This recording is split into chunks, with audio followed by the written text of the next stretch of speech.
Moving on to another question, this is raised by a familiar questioner to us all. This is Dr. Muhammad Sadiq Bodensab from Newfoundland. And he asks, he says, after the demise of the Holy Prophet ﷺ, some Muslims refused to pay the Zakat, thinking that it was only necessary during the life of the Holy Prophet ﷺ. If there is no compulsion in matters pertaining to faith, why was Zakat forced upon them? Dr. Saab, perhaps you could just shed light on this in terms of what are the fundamentals of the Islamic faith and how this relates to that. Sure. I mean, Islam is based upon the pillars of Islam, and Zakat is one of the pillars of Islam. So it's one of the fundamental issues that we have in Islam. And obviously this is something that is not a temporary commandment, but it is a commandment for Muslims throughout their life.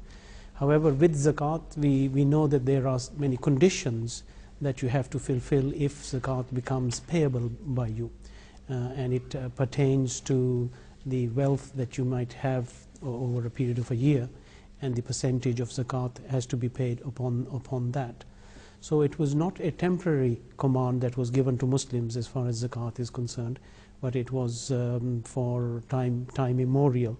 So this is something that we have to remember, that as a pillar of Islam, like all the pillars of Islam, they are permanent, and they are not for just for a short period in that respect.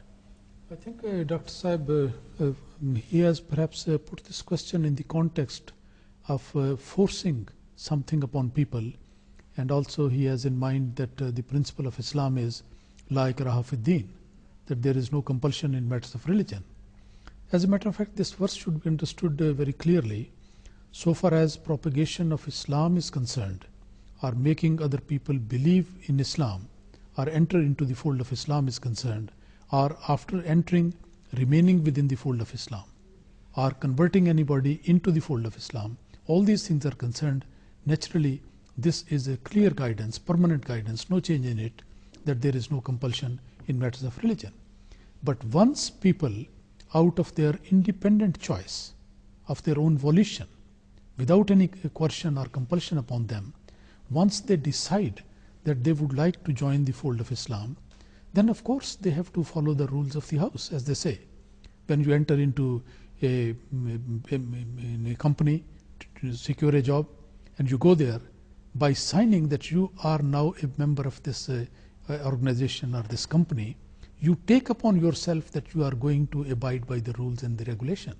Otherwise there is no meaning in it. So the decision making is voluntary, but when people become Muslims, then of course they are supposed, just like any other follower of a religion, that they have to follow the rules of their religion. So Zakat being one of the rules in Islam, they will be required that they have to abide by that. So in that context, I think it's not an element of coercion. It is only a matter of asking them and requiring from them that, look, you voluntarily agreed to follow the commandments of Islam. Now it is your turn to comply it. Exactly. I think that's quite clear. Yeah.